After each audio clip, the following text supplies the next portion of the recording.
entonces la jornada. Primero los saludo, mi nombre es Angélica, yo soy la persona que va a acompañar el ejercicio desde la facilitación, ¿cierto?, de los talleres. Les voy a ir comentando un poquito la agenda, ¿sí? Para que arranquemos la jornada. Hoy nos convoca el tema de integración social. El día de ayer estuvimos trabajando sobre la temática de desarrollo humano y la semana pasada tomamos los temas de competitividad, gobernabilidad y organización territorial. El día de mañana, durante la jornada de la mañana, vamos a trabajar en tema de internacionalización, relaciones con el entorno, ¿cierto? Desde el área metropolitana hacia los distintos niveles, región, país, otras regiones, pero vamos a tener un especial énfasis en el tema de internacionalización. Están todos también muy bienvenidos a la sesión de mañana. Quienes estén interesados pueden, por favor, sumarse al taller de mañana. Desde las 8 de la mañana y hasta las 12 del mediodía, en este mismo lugar, ¿sí? Entonces, les voy a contar que hoy tenemos una jornada sencilla, tiene básicamente 3 bloques. El primero, con el que vamos a arrancar a continuación, es un saludo en donde el profesor Sergio Bustamante nos va a contar un poquito como de contexto. Tenemos entendido también de que varios de los participantes, y yo los miro y ya los identifico, varios nos han acompañado en otras sesiones, entonces hay elementos que probablemente ya manejan, ¿no? Por favor, sigan, acá adelante hay también algunos asientos disponibles, ¿sí?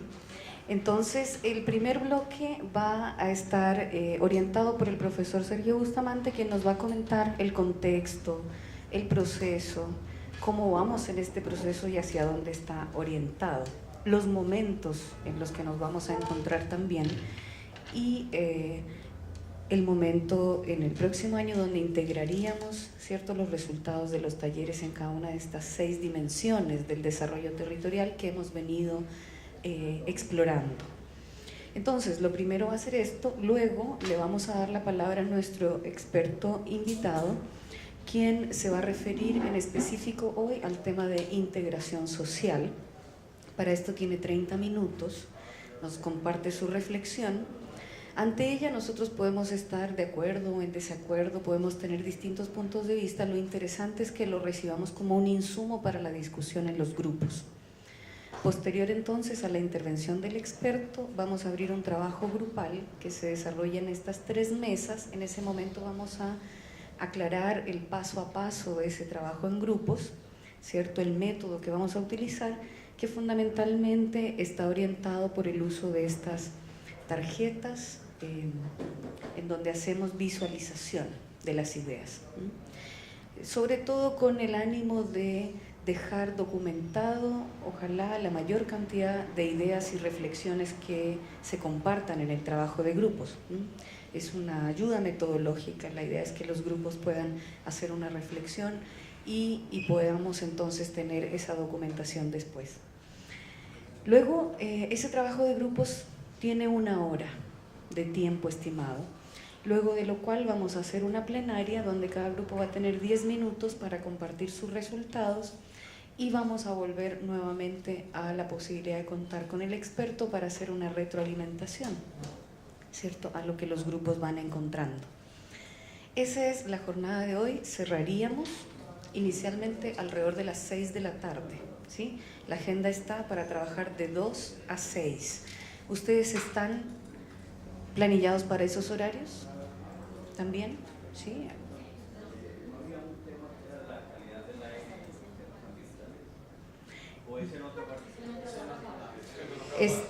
En simultánea hay otras actividades en el edificio, probablemente los temas ambientales estén en otro salón. No, tranquilo. Puede ser en el salón siguiente.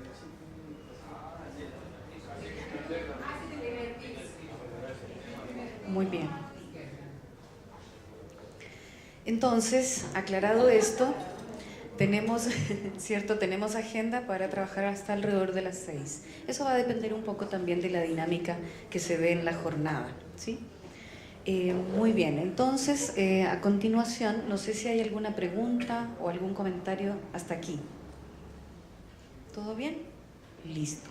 Entonces le vamos a dar la palabra al profesor Bustamante para que nos comente, ¿cierto?, los detalles del proceso. Bueno, muy buenos días, muy buenas tardes. Todos los talleres han sido por la mañana. En primer lugar, muchas gracias por aceptar pues la invitación a participar en esta reunión. En nombre pues estos agradecimientos del Área Metropolitana del Valle de Aburrá y del Instituto de Estudios Urbanos de la Universidad Nacional, que está desarrollando para el área metropolitana simultáneamente dos proyectos. El uno se llama el Plan Estratégico Metropolitano de Ordenamiento Territorial y el otro Diálogos Ciudadanos y Desarrollo Metropolitano. Ambos proyectos están articulados de alguna manera. Aquí está pues Jorge Iván González, nuestro expositor el día de hoy. Bueno, yo tengo una presentación general que me temo que ya muchos de ustedes han visto y me da pena pues volver a repetir el asunto, probablemente algunos no. Esa presentación la hicimos en extenso, detalladamente, en una reunión plenaria en donde, digamos, pusimos en conocimiento de la sociedad esta iniciativa. Entonces yo quisiera preguntar quiénes de ustedes estuvieron el 4 de noviembre en esa plenaria. De octubre, perdón, 4 de noviembre no es todavía. Ah, bueno, bueno. Entonces, ¿y quiénes estuvieron ayer? O sea que siempre hay un grupo de personas que no está enterada, digamos, del contexto de esta... De todas maneras voy a hacerla muy rápido porque Jorge Iván ayer, digamos que nos dejó muchos interrogantes respecto de la situación, digamos, social, económica, institucional del Valle de Aburrá y también del país. Entonces yo preferiría que hoy tuviera quizás un poco más de tiempo, a ver si logras acabar de inquietarnos del todo. Bueno, el asunto es que es muy rápido. En el Valle de Aburrá llevamos 3 décadas haciendo planeación estratégica. Hemos realizado más de una veintena de ejercicios, los hemos recuperado, los hemos ordenado y tenemos pues, digamos, esos 5 tipos de planes estratégicos. Hemos hecho una evaluación general del asunto y esas son, digamos, las consideraciones fundamentales. Ninguno ha sido una guía para la acción y, bueno, existe un ostensible divorcio entre la planeación estratégica y la gestión de las entidades territoriales y de las otras entidades que hay en el territorio, y una razón es que la planeación estratégica no es un mandato para nadie. En Colombia la planeación estratégica no está normatizada, no hay una ley que diga que alguien tiene que hacer planeación estratégica. Solo muy recientemente, con la modernización de la ley de las áreas metropolitanas, empezó a aparecer algo de eso. Entonces la pregunta que nosotros nos hacemos es si después de 3 décadas, más de 20 ejercicios de planeación estratégica, tiene sentido que sigamos haciendo eso. Y la respuesta que nosotros, digamos, proponemos a esa pregunta es que sí, pero no así. Y la explicación que yo le doy a esta criptográfica pues, afirmación es que estos ejercicios que hemos hecho en el pasado son fundamentalmente ejercicios de naturaleza tecnocrática.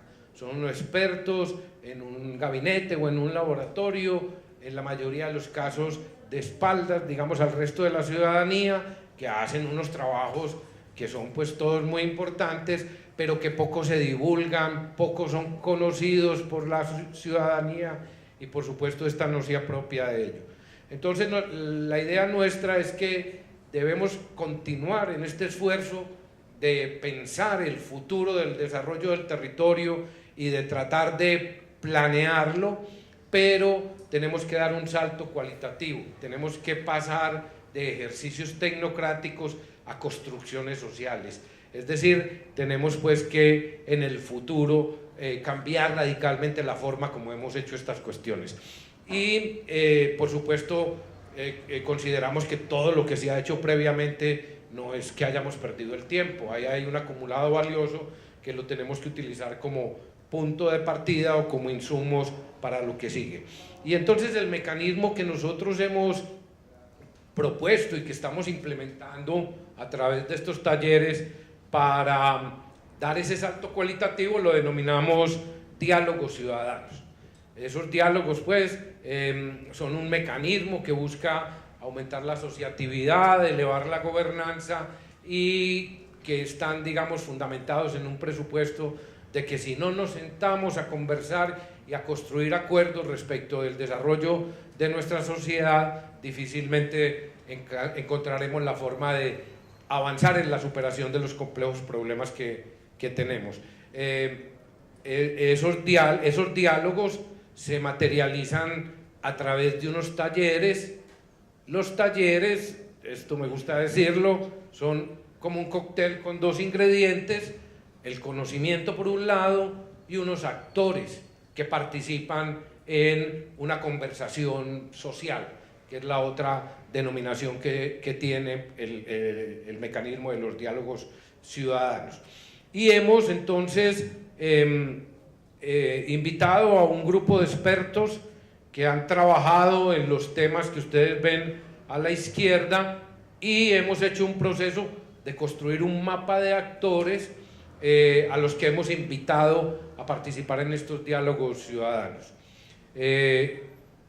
Esos temas salen pues, digamos, de una construcción conceptual que hemos hecho, y el proceso de selección de los actores, nosotros originalmente identificamos unas 3.000 personas del Valle de Aburrá y empezamos a filtrar ese listado con criterios de distinta naturaleza hasta que llegamos a una lista de cerca de 280. A esos 280 los convocamos a esa reunión plenaria del 4 de octubre, apareció más o menos la mitad y ustedes estaban en esa lista y digamos que en los talleres que estamos realizando por cada uno de esos temas que hay allí buscamos una participación entre 20 y 30 personas y convocamos alrededor de 40 en cada caso. Entonces hoy tenemos, digamos, una participación que está de acuerdo con las expectativas que teníamos. Todo esto tiene pues un origen, es algo que yo llamo un mapa conceptual, es digamos una explicación del desarrollo territorial, y ahí está definido el desarrollo territorial como nosotros lo concebimos al lado izquierdo, y esas son, digamos, las características que tiene este fenómeno, y al lado derecho, donde están los círculos, etcétera, hay una serie, digamos, de conceptos que tienen una característica, y es que son campos discursivos u objetos del conocimiento que se han desarrollado de forma más o menos autónoma, pero que cuando uno los desconstruye y los pone en el lugar común de un slide, encuentra que tienen numerosísimos elementos en común. Entonces son campos discursivos que se intersectan, pero además son atributos que debe tener el proceso de evolución de un territorio para que a ese proceso se le pueda denominar desarrollo y para que, digamos, el territorio y la sociedad que alberga avancen en la perspectiva de superar sus problemas. Eso significa que un territorio no será desarrollado si no tiene un alto desarrollo humano, si no es competitivo, si su sociedad no está integrada, si no son bajos los niveles de desigualdad o de inequidad, si no es gobernable, si no está organizado desde el punto de vista territorial y si no está adecuadamente articulado con su entorno. Entonces, en esos temas son uno de los temas que trabajamos. Esta es la quinta de 6 reuniones, el quinto de 6 talleres. Ya pasamos por organización territorial, gobernabilidad, desarrollo humano y competitividad. Hoy vamos a mirar el tema de integración social Jorge Iván, y mañana nos ocuparemos del tema de las articulaciones con el entorno bajo el enfoque de lo que se ha denominado corrientemente competitividad. Y esta es la estructura de todo este proceso. Primero hicimos una presentación en sociedad, luego haremos 2 talleres por cada ámbito o dimensión del desarrollo. Eso significa que a ustedes los convocaremos nuevamente en otro momento. En el primer taller, o sea, en el caso que nos ocupa ahora, pretendemos discutir con ustedes, a partir de la presentación del experto, los problemas estructurales del área metropolitana desde la perspectiva de la integración social. Y en el segundo taller que haremos en noviembre, enseguida les muestro las fechas, entonces pretendemos avanzar en la perspectiva de resolver la siguiente pregunta: si los problemas estructurales en materia de integración y desarrollo social son estos, ¿qué tenemos que hacer para avanzar en la perspectiva de su superación? Todos los resultados que salgan de esos 12 talleres los vamos después a ir integrando, articulando, y los vamos a someter a una reunión, digamos, que se hará por principios de febrero probablemente, en donde integraremos, pues, digamos, todos estos resultados, y donde unos representantes de cada grupo participarán. Será también una reunión de unas 30 personas. Pretendemos que de cada grupo salgan 5 o 6 representantes, los escogeremos en el segundo taller, ustedes los escogerán en el segundo taller, y finalmente eso lo presentaremos en una reunión plenaria a la sociedad y a los que fueron convocados, digamos, a este proceso. Y a eso le daremos la forma de lo que hemos denominado una agenda técnica para el desarrollo, una agenda para el desarrollo metropolitano, y que tiene la forma de unos acuerdos técnicos alrededor, digamos, de esos asuntos, los problemas y las potencialidades del desarrollo metropolitano. Estos son los 2 objetivos básicos de este proceso: validar los elementos fundamentales del primero de los proyectos que les mencioné, el Plan Estratégico Metropolitano de Ordenamiento Territorial. Es un proyecto aparte de este. Y en segundo lugar, crear las condiciones para relanzar la planeación estratégica territorial en el Valle de Aburrá. Es decir, aquí tenemos 30 años, más de 20 ejercicios de planeación estratégica. Ese proceso se suspendió hace relativamente poco tiempo, y hay una cierta demanda social e institucional para que retomemos la planeación estratégica a nivel del área metropolitana y de Antioquia. Y ahí es donde nosotros decimos: sí, tiene sentido retomar y relanzar la planeación estratégica, pero introduciendo ese salto cualitativo, es decir, no como un ejercicio meramente tecnocrático, sino como una construcción social. Y dentro del conjunto de posibles nuevos ejercicios de planeación estratégica en el área metropolitana está eventualmente la posibilidad de actualizar, modernizar, complementar el Plan Integral de Desarrollo Metropolitano, que es el instrumento con el que, por excelencia, con el que cuenta el área metropolitana para orientar su gestión.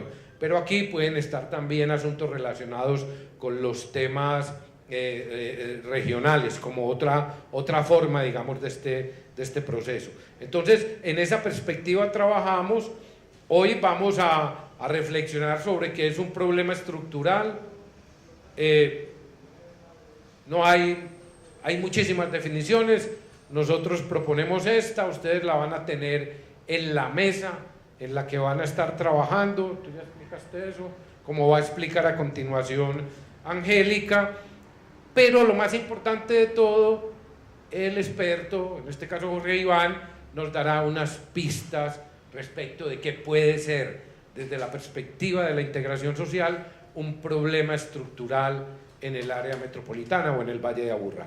Con el trabajo de ustedes y la participación del experto, nosotros construiremos algo así como esto, un árbol de problemas.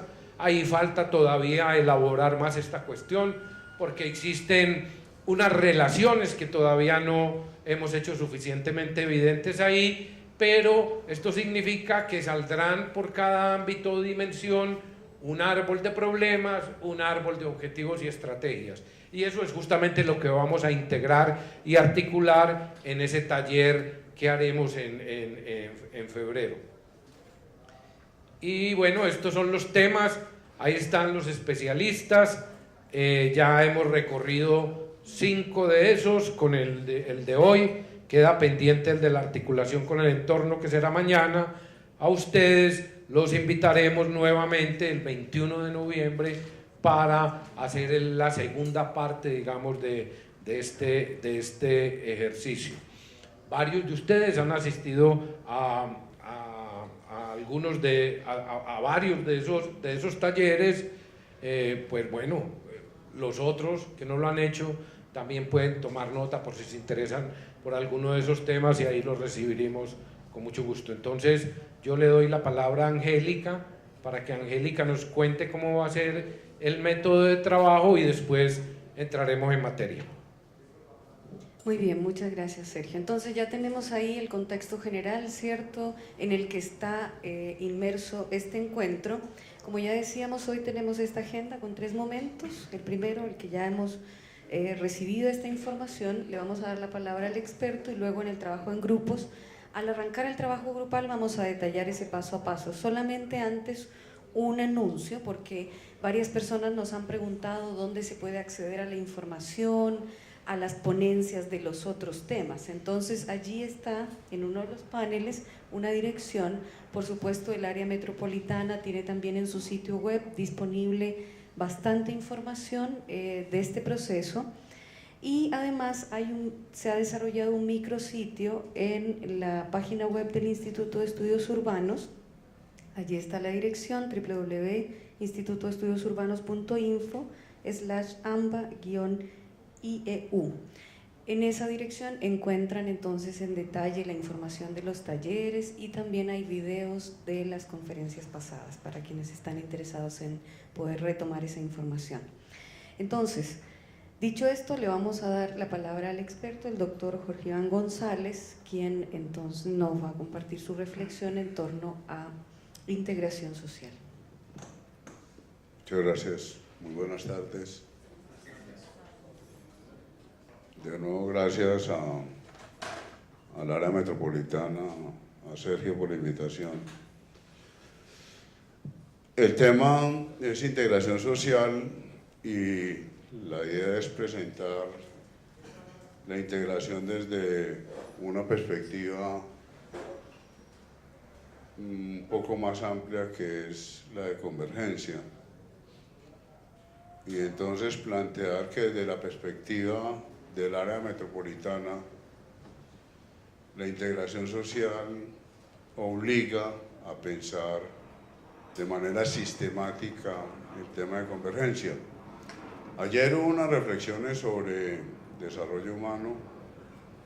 La presentación me imagino que está disponible para que ustedes la miren, los que lo estudiaron ayer, algunas de las estadísticas relacionadas con el desarrollo humano.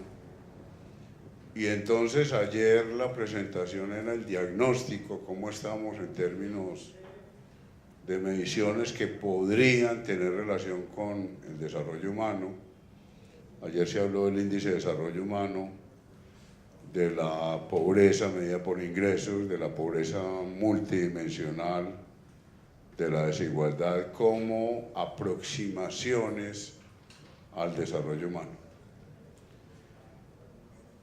La idea hoy es, puesto que existen esas divergencias, cómo podemos pensar en mecanismos de articulación o cómo entendemos el problema de convergencia.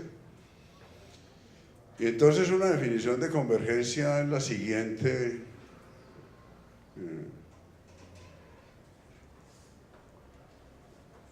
Hay que aceptar que los municipios son distintos, que las actividades que llevan a cabo son específicas. Entonces uno podría pensar en que aceptemos diferencias, pero Lo que no podríamos aceptar es que haya brechas en términos de calidad de vida, en términos de condiciones de vida. Uno dice, las dinámicas urbanas son distintas a las dinámicas del campo y cada una tiene su especificidad. Pero lo que nunca podríamos aceptar es que las condiciones de vida en el campo sean inferiores a las condiciones de vida de las ciudades. Uno puede aceptar que al interior de las ciudades haya barrios con una vocación específica, pero deberíamos buscar que las condiciones de vida sean similares. Petro en Bogotá se la jugó mucho por reducir la segregación espacial y porque hubiera una mezcla socioeconómica. De todas maneras siempre va a haber segregación. Ahora, ¿cuál es el nivel de segregación que debe aceptar una sociedad? ¿Y cómo lograr que haya menos segregación? Petro dijo, yo muevo pobres y pongo a vivir a los pobres en barrios de clase media, y todo eso fue un lío. O la otra posibilidad es yo creo condiciones en los barrios pobres similares a las condiciones de vida del entorno en los barrios ricos. Todas las ciudades tienen algún nivel de segregación. Entonces, ¿cómo logramos mejor integración entre las personas buscando que las condiciones de vida sean similares? Uno podría decir, una sociedad no está segregada cuando los niños pobres estudian con los niños ricos. O por lo menos esa sociedad tiene menos niveles de segregación.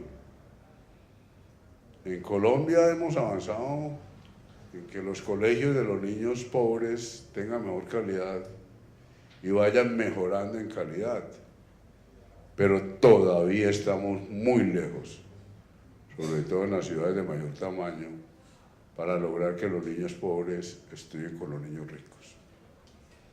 Ser Pilo Paga es un intento con todas las dificultades que tiene Pilo Paga, pero por lo menos es un intento desde el punto de vista de integración social, de que un grupo de jóvenes participe con otros jóvenes, a pesar de que las condiciones socioeconómicas de partida son distintas. Pero ese es un tema central. El año pasado hubo un seminario en Bogotá, hace 2 años, profesores franceses mostrando la segregación en París, en Bruselas. No es lo mismo estudiar en una escuela en un barrio árabe que estudiar en una escuela en un barrio de otro nivel socioeconómico. Entonces, ¿cómo logramos que las condiciones de vida sean relativamente similares?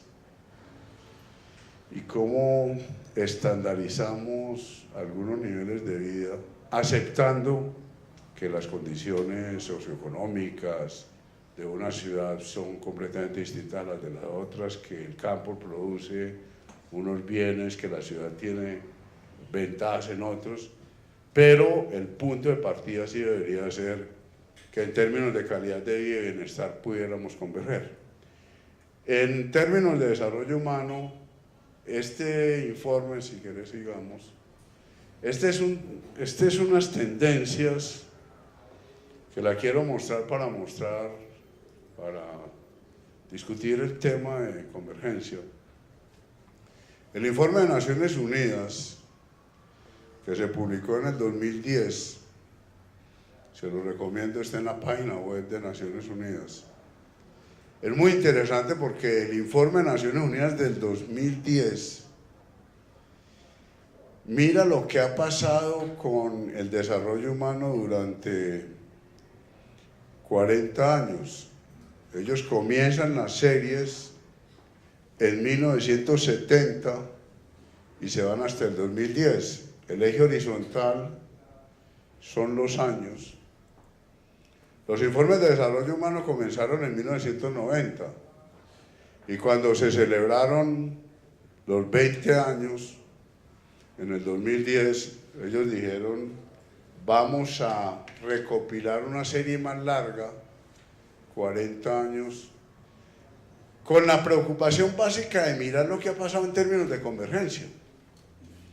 Y sobre el eje vertical están los puntajes de desarrollo humano.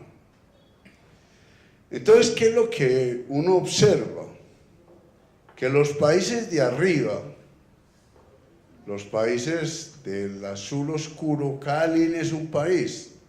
Si ustedes entran al informe original y hacen clic en cada línea, pues aparecen los valores del índice de desarrollo humano en cada uno de los años y están las características de cada país. Entonces, ¿qué observa uno? En los países de arriba, el índice empieza a tener un comportamiento cóncavo, la curva empieza a aplanarse bastante, porque en variables, comentábamos ayer algo, como educación y esperanza de vida, pues ya no se avanza. Las personas que están en el límite superior, después de que usted ha cursado los años de educación universitaria, ha hecho un doctorado, pues ahí se estabiliza bastante los años de educación. Uno podría discutir si las personas están leyendo más, si están entendiendo más lo que leen, pero como las mediciones son de años de educación, hay una cierta estabilidad. Lo mismo pasa con la esperanza de vida. Prolongar la esperanza de vida a medida que aumenta, pues es en el margen cada vez más difícil y cada vez más costoso. Entonces esos dos componentes del índice se estancan o se mueven muy despacio. En cambio, ingresos sigue siendo un problema porque ingresos tiene límites pues mucho más abiertos, por decirlo de alguna forma, que la educación y la esperanza de vida. Pero de todas maneras, los países azules son países que ya no se mueven mucho. ¿Y qué se observa? Que en general, fuera de tres países, Zimbabue, Zambia y el Congo, los demás países han mejorado el desarrollo humano. Este es un informe relativamente optimista. En general en el mundo el desarrollo humano ha mejorado. A veces a nosotros nos deprimimos, Colombia está muy mal, la ley 100 es un desastre, la corrupción. Pero este informe lo que dice, a pesar de todos los problemas, cuando usted compara lo que teníamos en los años 70 y lo que tenemos ahora, pues hay unos avances importantísimos a nivel internacional. Ahora hay unos países que han crecido de forma sorprendente. Arabia Saudita. ¿Qué pasó en Arabia Saudita? Pues nadie tiene la más mínima idea de lo que pasó. Pues tratar de entender qué es lo que pasa ahí. Y todo el mundo tiene una hipótesis. El informe de desarrollo humano no propone una explicación. Ellos hablan del milagro magrebiano. Argelia, Túnez y Marruecos se disparan en desarrollo humano. En lugar de mirar a Corea del Sur, el informe de desarrollo humano dice: miremos lo que está pasando en Argelia, Túnez y Marruecos, que son países que avanzaron bastante en desarrollo humano, a pesar de tener gobiernos más o menos totalitarios, o más o menos jerárquicos, o de todas maneras gobiernos no tan democráticos como consideramos la democracia en Occidente. El subtítulo del informe es Alternativas al Desarrollo Humano. No hay un solo camino al desarrollo humano. Aún sociedades jerárquicas, aún sociedades que nosotros no consideramos democráticas, aún sociedades que no cumplen el sueño rawlsiano de lo que es la democracia, son sociedades que han avanzado bastante bien en desarrollo humano. Y entonces, estos países que empezaron con 0,39 avanzan rápidamente y se acercan Omán a niveles pues bastante superiores de desarrollo humano. ¿Es posible converger? Y es posible converger relativamente rápido. También el mensaje de Naciones Unidas es que usted no tiene que esperar 200 años. Que usted en 10 años puede modificar sustantivamente condiciones estructurales de los países. Miren lo que pasó con la antigua Unión Soviética.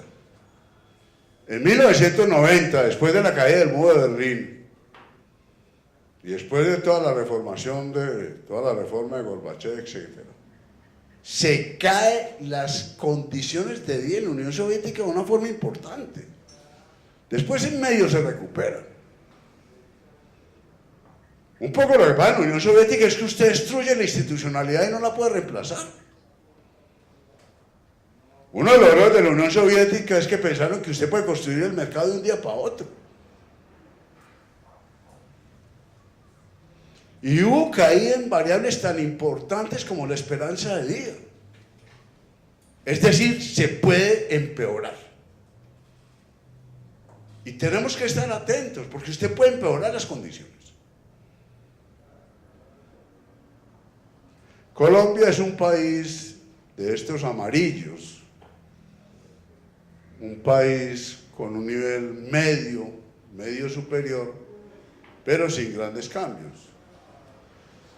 Colombia está en la media superior, pero los cambios no han sido significativos.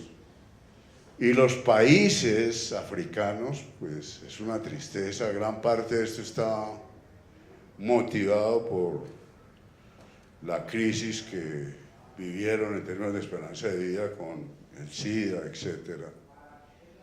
Las guerras tribales del Congo. Entonces, es posible pensar estos temas de convergencia. Es posible cambiar en 10 años. Son dos gobiernos articulados. No son transformaciones que impliquen siglos, sino que se pueden hacer cambios relativamente favorables. Y sobre todo que el caminito ya sabemos cuál es. Mejore la educación y eso está bien. Si no supiéramos qué hacer, pero ya hemos aprendido que niveles superiores de educación tienen efectos sobre las condiciones de vida muy favorables. Entonces estimulemos lo que sabemos. Mejoremos las condiciones de salud. Hagamos políticas más inclusivas. Digamos, los grandes temas sabemos cómo se tratan. La pregunta, pues, para el taller es ¿por qué no tomamos las decisiones? No estamos frente a hechos absolutamente desconocidos. ¿Qué va a pasar con las ondas gravitacionales? Pues no sabemos cuáles son las implicaciones de este tipo de descubrimientos. Ahí tenemos más incertidumbre. Pero frente a la importancia de años adicionales de educación sobre eso tenemos absoluta claridad. Sobre la importancia de unas mejores condiciones de salud tenemos claridad. Sobre la conveniencia de salud a su hogar y una salud preventiva tenemos absoluta claridad. Entonces avancemos, si puede Túnez, Argelia y Marruecos, ¿por qué no vamos a poder nosotros?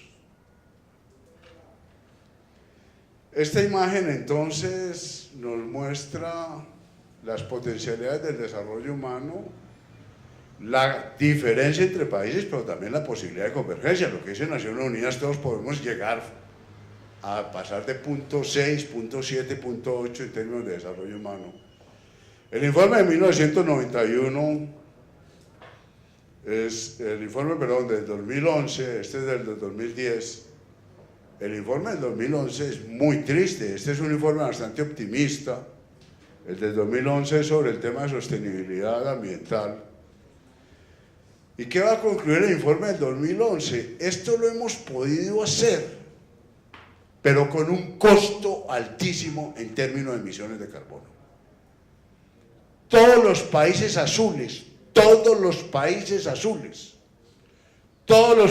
que han alcanzado un alto grado de desarrollo humano, lo han hecho a costa de emisiones altísimas de carbono. El mundo no puede vivir, el planeta Tierra no aguanta la forma de vida de Canadá, de Nueva Zelanda, a pesar de que son los países con mejor desarrollo humano. Entonces, el informe del 2011 se hace una pregunta angustiosa. La forma como estamos avanzando en desarrollo humano, la estamos haciendo a costa de profundas emisiones de carbono. Y entonces estos países son un ejemplo. Y que los niños canadienses el primer día del colegio tengan su morralcito, tengan sus libros, puedan ir a la casa con un instrumento musical, eso es una maravilla. Pero el planeta Tierra no aguanta las emisiones de carbono de Canadá. Y esa es una pregunta angustiosa. Naciones Unidas se ha negado a incluir como una cuarta variable con sentido negativo las emisiones de carbono en la medición del desarrollo humano. Porque el argumento chino es claro. Sí, nosotros emitimos carbono, pero los celulares los utilizan ustedes en el resto del mundo. Entonces usted no puede sancionar a Pekín por hacer celulares, porque el mundo entero está utilizando los celulares. Entonces, ¿a quién le echan la culpa? Y Naciones Unidas ha estado tentada, y hay unos debates grandes, si además de ingresos, educación y esperanza de vida, se pone un cuarto elemento que es emisiones de carbono. Claro, cuando usted hace el ejercicio, esto se voltea completamente. Y entonces Canadá y Nueva Zelanda no aparecen arriba, sino que aparecen de 30 o 40.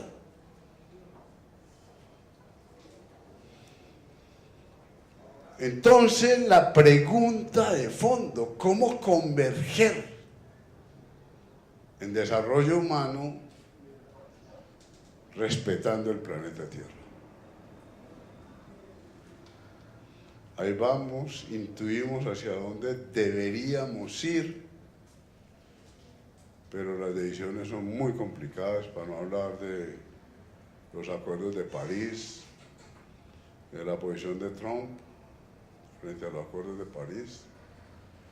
Entonces el tema, pues, todos lo conocemos, todos lo vivimos.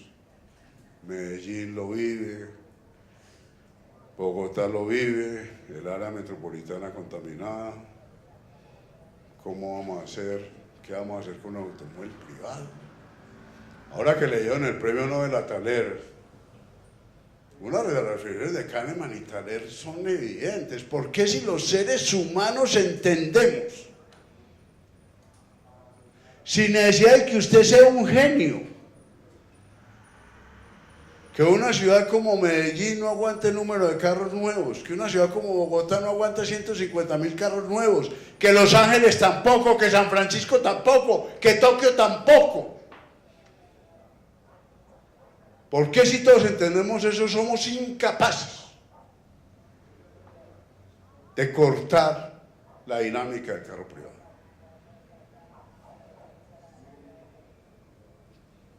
Y cuando Kahneman y Thaler hacen las reflexiones de psicología aplicada a la economía, todos entendemos el problema.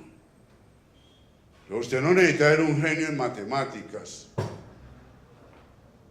ni un genio en topología para entender que estas ciudades no aguantan 50.000, 60.000 carros en 2 años. Tampoco Los Ángeles. 5 vías y 5 vías congestionadas.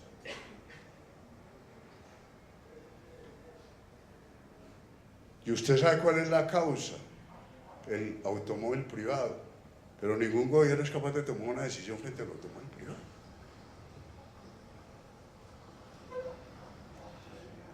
La pregunta que se hace Kahneman, que se hace Thaler, es ¿por qué no entendemos que tenemos que tomar las decisiones ya?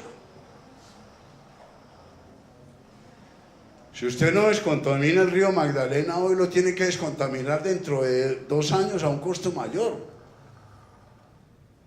Medellín ya entendió con el río Medellín, pero Bogotá no lo entendió con el río Bogotá, que es el principal contaminante del Magdalena. ¿Por qué aplazamos esas decisiones?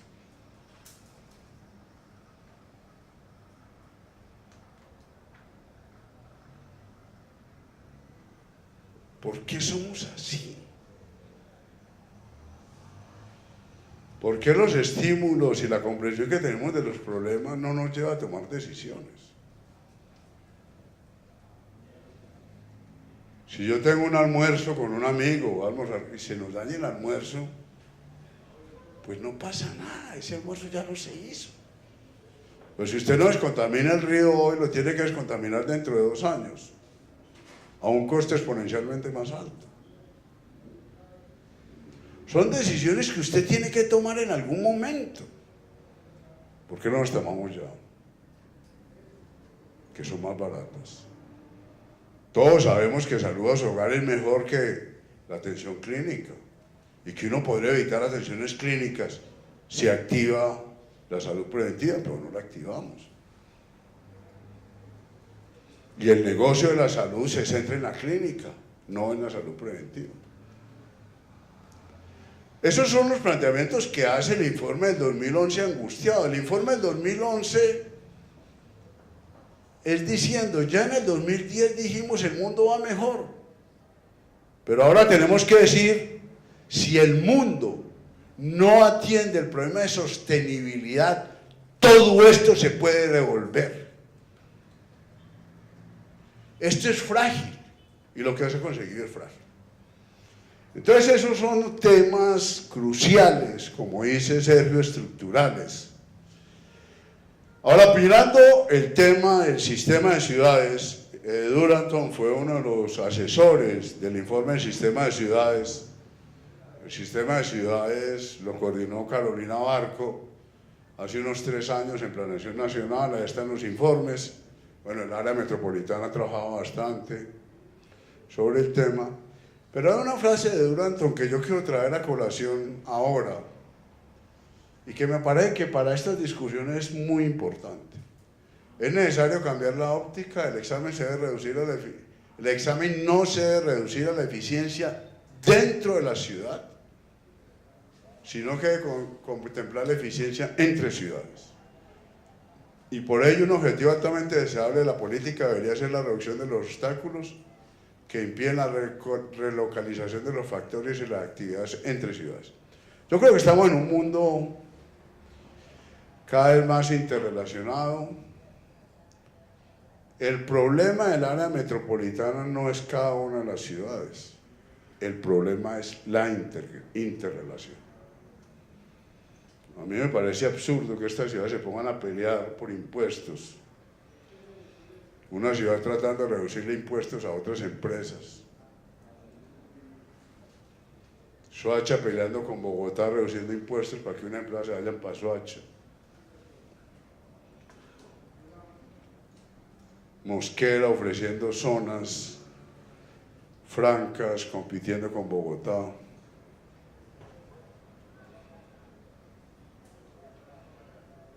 Caldas, Medellín compitiendo por empresas. No.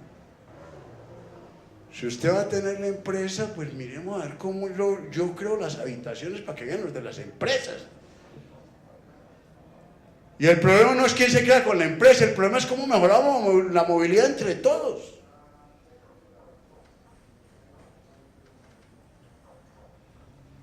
¿Cómo pensamos los flujos? En el sistema de ciudades únicamente he trabajado en los flujos del mercado laboral. No conocemos los otros flujos. ¿De dónde está llegando y cómo está llegando la comida a Medellín? ¿De dónde y cómo se están moviendo las personas entre los municipios de Medellín y los municipios de Antioquia? ¿Dónde están naciendo empresas y dónde se están muriendo empresas? No tenemos información de flujos.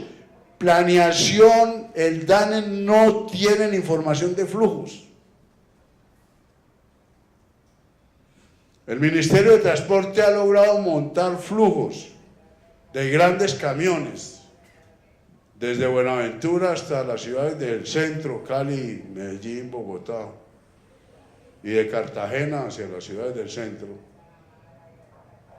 Pero para los camiones de tonelaje mediano y pequeño no tenemos la más mínima idea de lo que hay ahí. Los análisis del mercado laboral que está haciendo planeación, que hace el DANE, son análisis de cada una de las ciudades, no son análisis de flujos. La tasa de desempleo hay que entenderla como un problema de flujo. Diamond, un premio Nobel de Economía, dice, el mercado laboral usted no lo puede seguir pensando como un stock, como la cantidad de desempleados. El problema del mercado laboral es un flujo entre ciudades, es un flujo regional. Y nosotros sabemos que hay cosecheros que van a las zonas de café y se devuelven, pero no hemos estudiado de manera sistemática. Si usted busca en el DANE flujo del mercado laboral entre zonas de cosecha y no lo encuentra porque no existe. Entonces el llamado del sistema de ciudades es el que pensemos los flujos y que tratemos de entender las dinámicas. Este es un cuadro de un indicador que propone ONU Habitat, que me parece interesante para mirar el problema de convergencia, que es el índice de prosperidad de las ciudades. El índice de prosperidad de las ciudades tiene los siguientes componentes. El primero es productividad, el segundo es infraestructura, el tercero es calidad de vida, el cuarto equidad y el quinto las variables ambientales. Medellín, en este cuadro, es área metropolitana. Bogotá acaba de terminar un trabajo discriminando el índice por localidades. Medellín podría hacer un ejercicio parecido, discriminando el índice por áreas, por cada una de las ciudades del área metropolitana. Ahora, ¿qué nos dice el índice? Primero, el promedio nacional. Las ciudades han avanzado relativamente bien en las variables sociales, en calidad de vida y en equidad. El máximo de este índice es 100, o sea, el ideal es llegar a 100. Entonces, en calidad de vida y en equidad, las ciudades están en promedio. En equidad, que incluye pobreza, está en 70 puntos por los avances que ha habido. Ayer veíamos que efectivamente ha habido una reducción importante de la pobreza, que ha habido una reducción de la desigualdad por ingresos, y en el otro punto en donde relativamente se ha avanzado es en calidad de vida, medida a través de logros en la educación y logros en salud. ¿En dónde estamos muy mal? En temas de productividad y de infraestructura, pero sobre todo en términos de productividad. Cuando uno ve que el último informe del DANE dice que la industria creció 3.1, pues es relativamente claro eso. No estamos avanzando en productividad. En el caso de Medellín, Medellín está relativamente bien en infraestructura, en equidad y en calidad de vida. Digo relativamente bien, pero que pues todos somos conscientes de las desigualdades que siguen existiendo. El medio ambiente tiene un índice de 49 que es inferior al promedio nacional, y en productividad tiene 44 que es superior al 36 del promedio nacional. Ahora, desde el punto de vista de convergencia, la última fila incluye el coeficiente de variación. Mientras mayor sea el coeficiente de variación, quiere decir que las ciudades del país están más distantes. La mayor divergencia se presenta en el tema ambiental y en el tema de productividad. Es donde mayores divergencias existen entre las ciudades. Y si vamos a hablar de convergencia, pues donde habría que hacer los mayores esfuerzos para acercarnos es en temas ambientales y en temas de productividad. Y entonces el llamado a este cuadro es: tratemos de acercarnos en esas dimensiones y tratemos de ver cómo podemos reducir las divergencias. El tema de productividad y empleo, que es el que aparece como un tema central en todas estas discusiones, si usted está empleado, pues está relativamente bien. Hay un cuadro que también está en el informe del Estado de Ciudades, que es la relación entre la tasa de formalización y la productividad.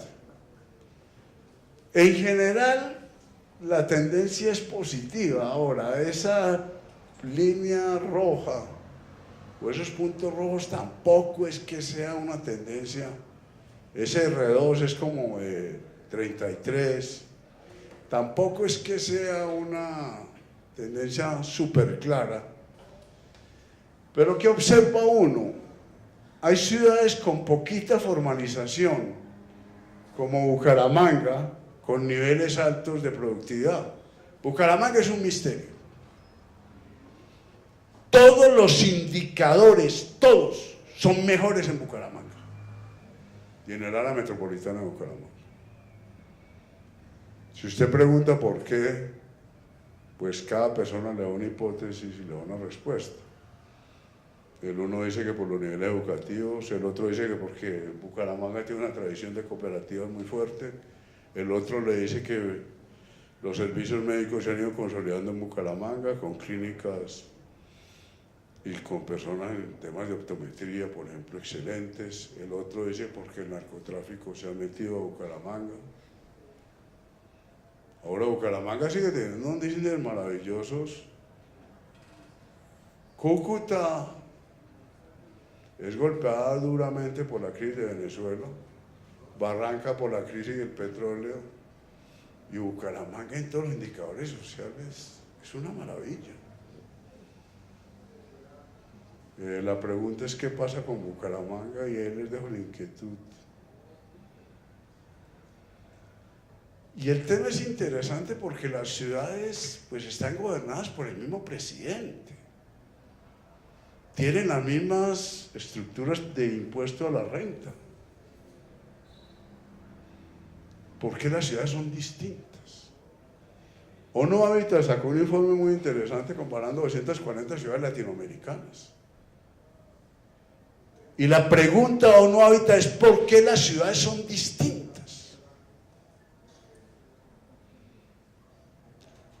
Y en el fondo es un rescate al margen de maniobra de los gobiernos locales. Los gobiernos locales tienen un impacto determinante. Todas estas ciudades están con el mismo presidente. Cúcuta, con una tasa de formalización mayor inclusive que la de Bucaramanga, no logra ser productiva. Villavicencio no logra ser productivo.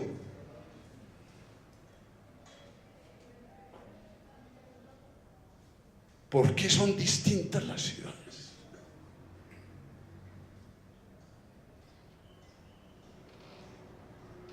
Le recomiendo ese informe de ONU Habitat porque le deja a uno un montón de interrogantes. Al interior de un mismo país, los coeficientes de Gini son completamente distintos entre ciudades. a pesar de que aplica la misma estructura tributaria y renta.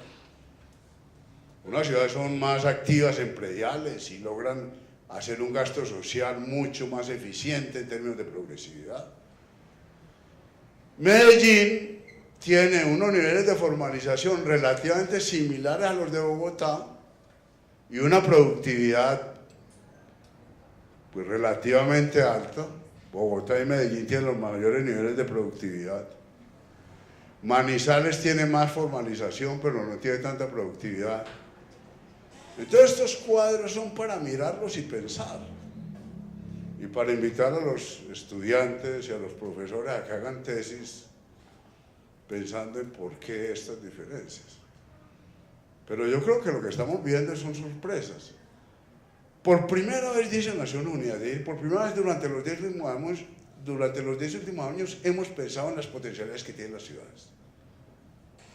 Yo creo que siempre se había confiado excesivamente en las capacidades de los gobiernos nacionales, pero ya estamos entendiendo que las ciudades juegan un papel central en la modificación de las condiciones de vida de las personas y en los cambios de productividad.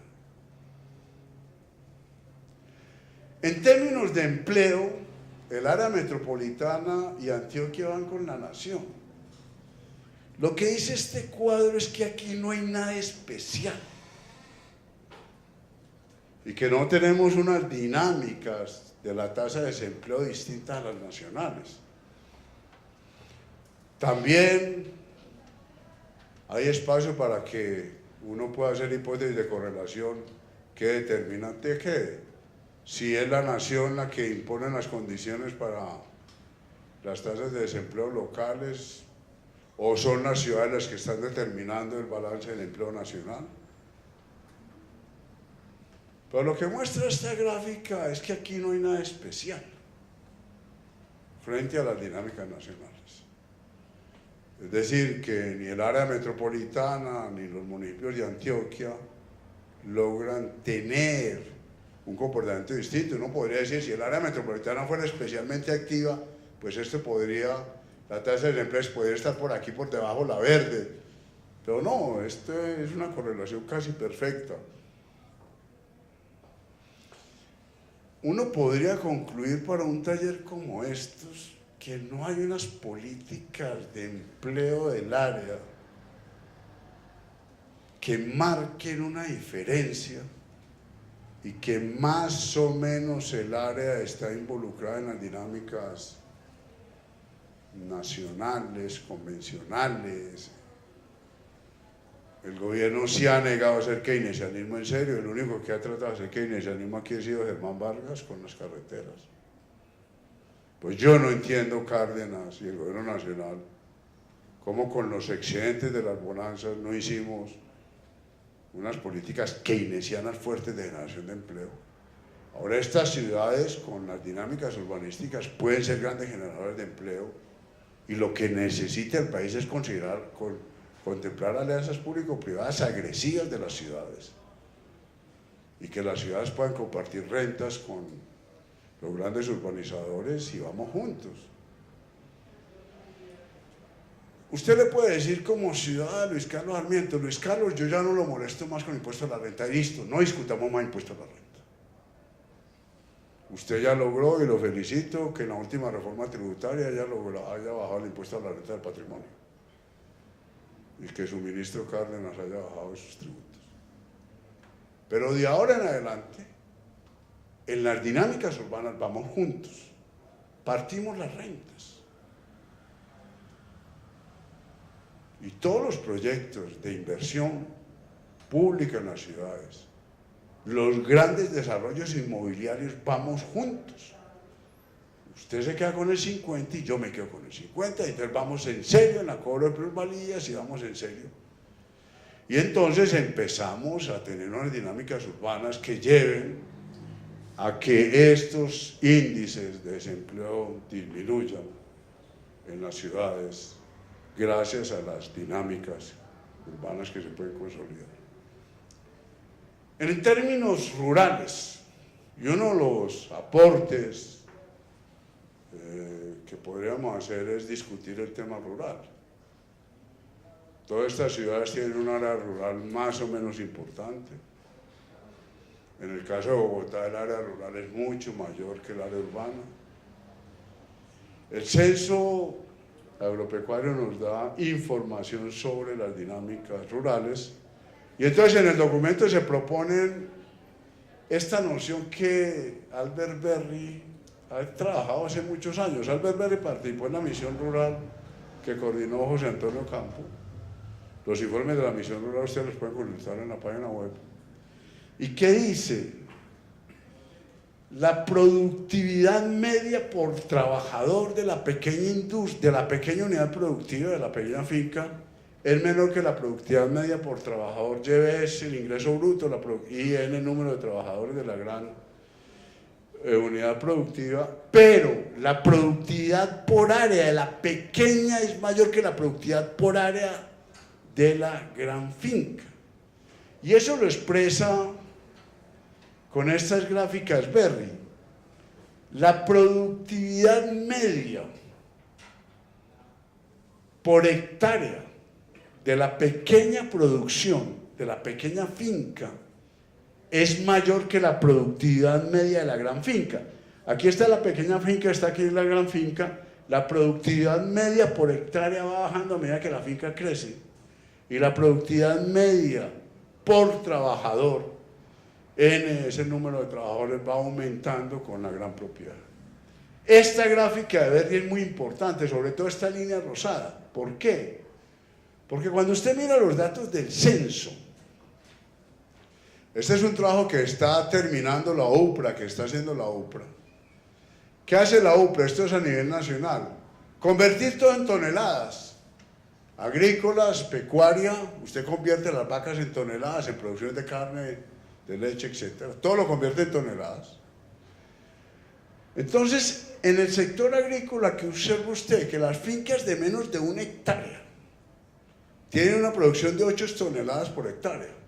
Y las fincas de más de 10.000 hectáreas tienen una producción de 3.9 toneladas por hectárea. En Colombia, mencionábamos ayer, hay 483 fincas de más de 10.000 hectáreas. Y en el sector pecuario esto es clarísimo. Digamos, la hipótesis de Berry se cumple perfectamente en el sector pecuario. Y miren la gráfica. En el sector pecuario, claramente la gráfica es negativa, es decir, como la hipótesis de Berry. Y en el sector agrícola, la tendencia es negativa. Aquí hay unas fincas de tamaño medio que son relativamente productivas. La pregunta es, ¿qué vamos a hacer con estas fincas pequeñas que, aunque son relativamente productivas, pueden ser mucho más productivas? Y sobre todo, ¿cómo evitamos? También eso se planteaba ayer, la fragmentación de fincas.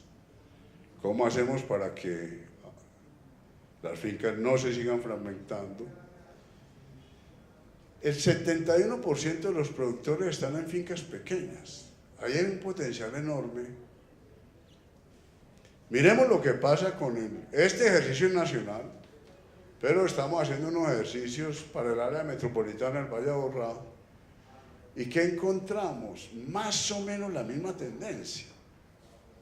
Más o menos, digamos, no es tan clara. Aquí hay unas fincas entre 500 y 1.000 hectáreas.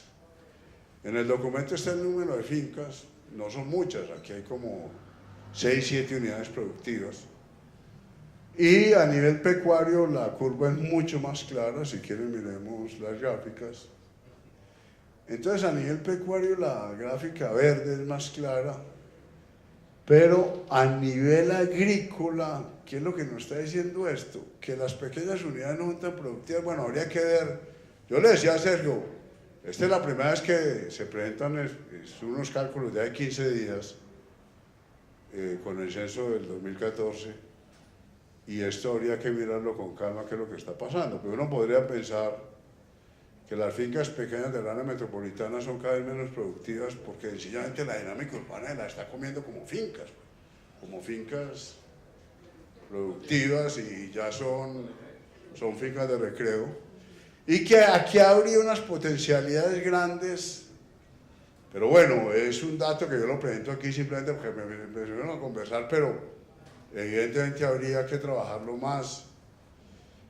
A mí me parece una lástima que el censo agropecuario que se hizo en el 2014, hasta donde yo sé, ni la Universidad de Antioquia ni la Universidad Nacional lo están trabajando seriamente, que está trabajando seriamente el censo en la UPRA. Entonces aquí habría que mirar si es que la productividad grande está en estas fincas y volver a la pregunta, ¿cómo vamos a lograr que la producción de alimentos no se vaya alejando de las ciudades? Von Thunen a finales del siglo XIX decía, las ciudades tienen que garantizar una producción alimentaria relativamente cerca, porque yo no debería permitir que el avance del perímetro urbano vaya valorizando de tal manera unos suelos que ya no sean rentables desde el punto de vista productivo y vamos alejando la producción de alimentos de los grandes centros. Y en Antioquia, más o menos el mismo tipo de relación, y la gráfica es esta, la gráfica para Antioquia. Aquí ya hay fincas, mucho, ya el número de fincas grandes aumenta obviamente, pero bueno, están los datos por municipio, pueden mirar por municipio qué está pasando, pero simplemente lo que les quiero decir es, el problema de convergencia nos lleva a pensar la integración de las dinámicas rurales, y hay otro nivel de eficiencia económica que dice Berry, que la gráfica es esta, la gráfica SS'. Además de la eficiencia productiva, ¿por qué es importante estimular las pequeñas unidades? Primero, es importante estimularlas porque mejora la balanza en cuenta corriente. Y la balanza en cuenta corriente en Colombia fue muy negativa. Nosotros terminamos importando alimentos. ¿Qué hicimos con la bonanza? Pasar de importar 1 millón de toneladas de alimentos a 12 millones de toneladas de alimentos. Estos son datos de Iragorri de hace 3 semanas. Seguimos importando 12 millones de toneladas de alimentos. Entonces, si usted mejora la producción agropecuaria, pues no importa alimentos. Y si no importa alimentos, pues no tiene que cubrir el coste de la devaluación. Estábamos importando alimentos a dólar a 1.500 y ahora importamos alimentos a dólar a 3.000. Obviamente eso tiene un impacto sobre la inflación. Miren cómo subió la canasta, cómo subió la inflación de alimentos. O sea, con la devaluación del peso importando 12 millones de toneladas de alimentos, entonces lo que hicimos subir la inflación de alimentos, al subir la inflación de alimentos subimos el IPC. En los niveles de pobreza, en las estructuras de consumo y en el empleo. El empleo en el sector agropecuario, que ya se empieza más o menos a recuperar. En el último informe del DANE, el 16% del empleo se generó en el sector agropecuario. Entonces hay unas potencialidades enormes y aquí dejo planteado ese tema y después entramos a un tema de finanzas rápidamente. Hicimos un cálculo para un trabajo anterior que le hicimos al área metropolitana de el ingreso propio, ingresos fiscales propios. ¿Y cómo los definimos? Como la relación entre los recaudos por impuesto predial sobre los ingresos corrientes de los municipios. ¿Y qué encontramos? En el año 2015, la dinámica urbanística de Sabaneta, pues en esta revista que salió ayer de semana, dicen que Sabaneta es el Manhattan del área metropolitana por los edificios que está construyendo.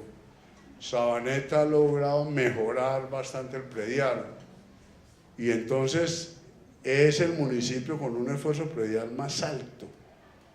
Y municipios como Bello, pues no están cobrando prediales, Barbosa, Medellín es relativamente bajito, Envigado es el segundo. La lonja de propiedad del Oriente tiene unos cálculos a mi modo súper optimistas. La lonja dice que si Envigado cobrara plusvalías y que si Envigado cobrara plusvalías podría llegar a 2 billones de pesos. Yo no sé esos cálculos, a mí me parecen optimistas, pero el mensaje es que usted sí puede hacer un esfuerzo de recaudo propio y eso favorece la convergencia, obviamente. Y termino con el tema del ordenamiento territorial, que no es el tema de esta charla porque ya está en otras presentaciones y Jorge y otros lo han trabajado. Yo lo que quiero llamar la atención es sobre un punto que a mí me parece muy importante. El COMPES de los llamados postmodernos, el COMPES 3870 del año pasado dice, mire, el ordenamiento territorial es crucial en el mejoramiento de las condiciones de vida de las personas. Si usted avanza si usted hace un buen ordenamiento territorial, contribuye a que las condiciones de vida de las personas mejoren. Entonces la pregunta es, ¿por qué no hemos sido capaces? Si este gráfico, es decir, la LOT se quedó corta. En alguna discusión con el director del área metropolitana, Eugenio Pietro, es más optimista sobre las posibilidades de la LOT. Pero ¿qué hemos construido alrededor de la LOT? Un montón de propósitos de ordenamiento territorial que nadie sabe cómo se articulan. El problema es que no sabemos cómo se articula todo esto. Y son intenciones de ordenamiento que son valiosas. Pero ¿quién articula los POTs? ¿El área metropolitana es capaz de hacerlo? ¿O cada municipio hace su POT y más o menos el área metropolitana después trata de armar algo? El área metropolitana puede influir en el cambio de los POTs, planeación nacional que hacen todo esto. Además hemos creado instancias de articulación, hemos creado las UPR, las UAS, los planes de desarrollo con enfoque territorial en los municipios de la guerra. ¿Quién coordina esto? Los PONCA, la RAP, los OCA se ponen a hacer proyectos que tienen incidencia obviamente en ordenamiento territorial. Los PEMOD, los POT, pues todo, y creamos una zona, las CIDRE, las zonas de reserva campesina. ¿Qué pasa si las zonas de reserva campesina empiezan a tener conflictos con los PONCA? ¿Qué pasa si empiezan a tener conflictos con los POTs? ¿Qué pasa si los macroproyectos empiezan a tener conflicto con los municipios? Bueno, y lo vemos en todas las discusiones mineras. Y finalmente un montón de instituciones que tienen que ver con esto, absolutamente desarticuladas, absolutamente desarticuladas. Y una planeación nacional triste, una planeación nacional miope, una planeación nacional que no tiene la más mínima idea de cómo se lideran proyectos estratégicos y cómo se lidera el ordenamiento urbano de este país. La Nación Nacional creó la unidad territorial, pero no ha podido ordenar el territorio. Bueno, y termino ya, esto era lo último. ¿Y por qué es importante el ordenamiento territorial? Porque si esto se ordena, pues esto es sostenible. Y vuelvo al informe del 2011. Mientras no hay ordenamiento territorial, mientras la minería ilegal siga así, ¿quién manda en Tumaco? ¿Quién manda en Tumaco? ¿Quién manda en Nariño? Entonces los grupos de cocagleros, las barcrines o lo que quieran, ¿quién manda en Tumaco? ¿Dónde está planeación diciendo, mire, es absolutamente absurdo tratar de sustitución de coca? Una mentira que nos decimos todos y ahí seguimos, pero ¿quién está liderando esto? Bueno, con esto termino y no sé, pasamos entonces a Angélica. Muy bien, profesor, muchas gracias. Bueno, tenemos aquí una presentación, ¿cierto?, con una cantidad muy importante de información que sin duda nos va a permitir entrar en un diálogo, en un debate de opiniones y en una reflexión colectiva muy enriquecedora.